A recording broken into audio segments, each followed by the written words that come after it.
prophecy of Islam and Jews. Islam and unbelieving Jews have an identical error. They both fall upon the same spirit of Antichrist, and they both contain both the same heresies in their beliefs about what occurred. The Muslims have the same viewpoints in many of their points. One of them, in the Muslims rejecting the Son of God, just as Jews did, and they considered that to be blasphemy.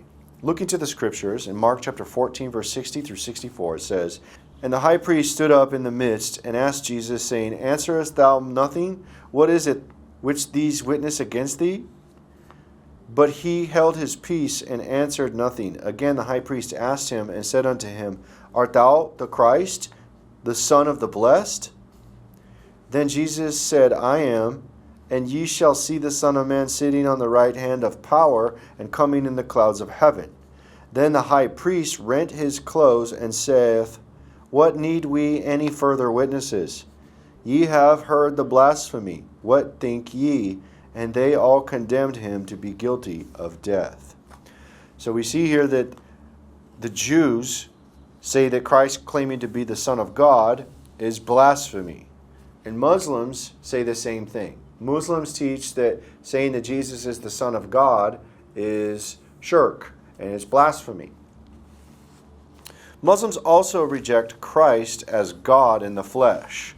And Jews did this also. Jews also rejected Christ being God in the flesh. John chapter 10, verse 30 through 33, it says, I and my Father are one. Then the Jews took up stones again to stone him. Jesus answered them, Many good works I shewed you from my Father. For which of those works do you stone me? The Jews answered him, saying, For a good work we stone you not, but for blasphemy, and because that thou being a man makest thyself God. So we see the same thing, that claiming that Christ is God who came in the flesh is considered to the Jews to be blasphemy. Muslims say the same thing. Muslims reject Jesus dying and resurrecting. And Jews also did, they suggest a deceiver to switch the body, and therefore there was no real resurrection. Matthew chapter 27, verse 62 through 64. Now the next day that followed the day of the preparation, the chief priests and Pharisees came together unto Pilate, saying, Sir, we remember that deceiver said, while he was yet alive, After 3 days I will rise again.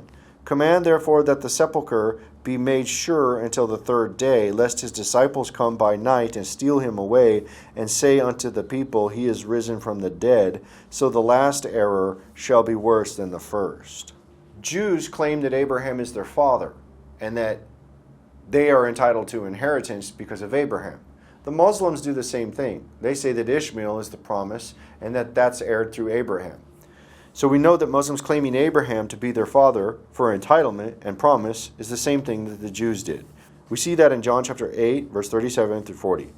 I know that ye are Abraham's seed, but you seek to kill me, because my word hath no place in you. I speak that which I seen with my father, and ye do that which you seen with your father. They answered and said unto him, Abraham is our father. Jesus saith unto them, If you were Abraham's children, you would do the works of Abraham. But now you seek to kill me, a man that hath told you the truth, which I have heard of God. This did not Abraham. Muslims like to give public alms and like to do things openly, to jump into prayer and jump in front of the public and do their worship and their prayer and try to show their pious deeds. Their Muslim public alms giving in Islam are called zakat, and it's the same as what the Jews did. In order to become a Muslim, you must fulfill the zakat, one of the 5 pillars of Islam, and it's a public display. Matthew chapter 6, verse 1 through 4. Take heed that ye do not your alms before men, to be seen of them. Otherwise you have no reward of your Father which is in heaven. Therefore, when thou dost thine alms, do not sound a trumpet before thee, as the hypocrites do in the synagogues and in the streets, that they may have glory of men. Verily I say unto you, they have their reward. But when thou doest alms, let not thy left hand know what thy right hand doeth, that thine alms may be in secret, and thy Father which seeth in secret himself shall reward thee openly. So we see that Muslims doing their alms and the Jews at the time of Christ are doing their alms openly and in the streets. And this is all hypocrisy. It's all a sign and a show and a display. And it's the same spirit the Muslims harbor as the Jews. There's no difference between the Jews and the Muslims. None. They're identical. Muslim fasting to be seen of men. Ramadan. Just like the Jews did. Let's look at this. Matthew chapter 6, verse 16 through 18. Moreover, when you fast, be not as the hypocrites of a sad countenance, for they disfigure their faces, that they may appear unto men to fast. Verily I say unto you, they have their reward. But thou, when thou fastest, anoint thine head and wash thy face, that thou appear not unto men to fast, but unto thy Father which is in secret, and thy Father which seeth in secret shall reward thee openly.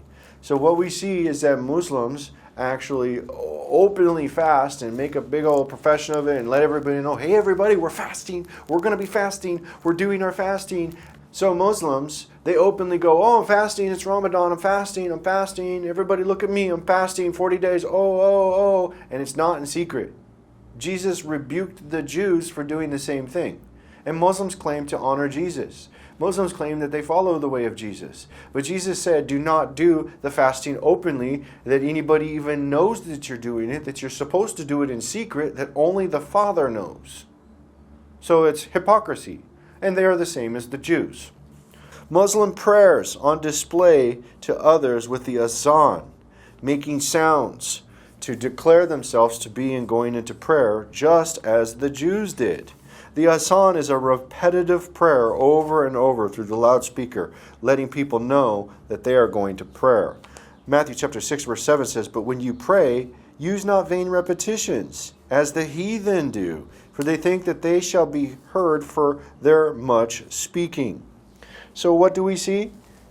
We see Muslims praying, doing their azan,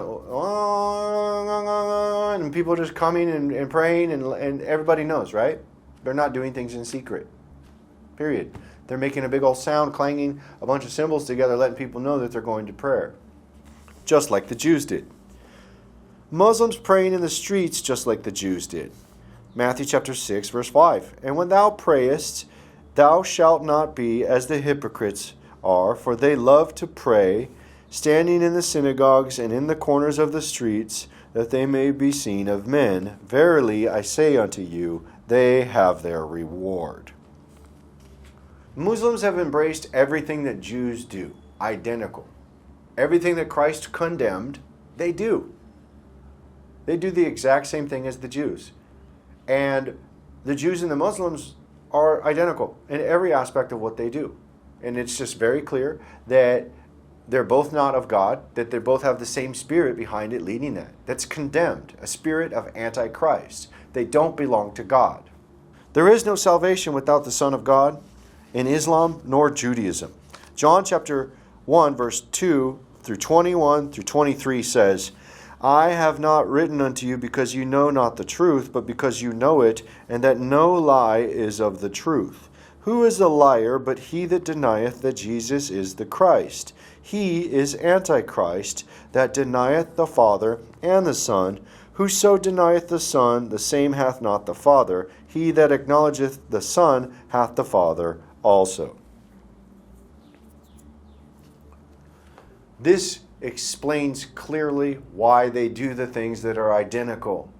Because they both are of the spirit of Antichrist. They are led by a satanic spirit. They are the children of Satan on both sides of the fence. Unbelieving Jews and Muslims are both antichrists. They're both condemned without the Son of God, and they both do not have the Father without the Son of God.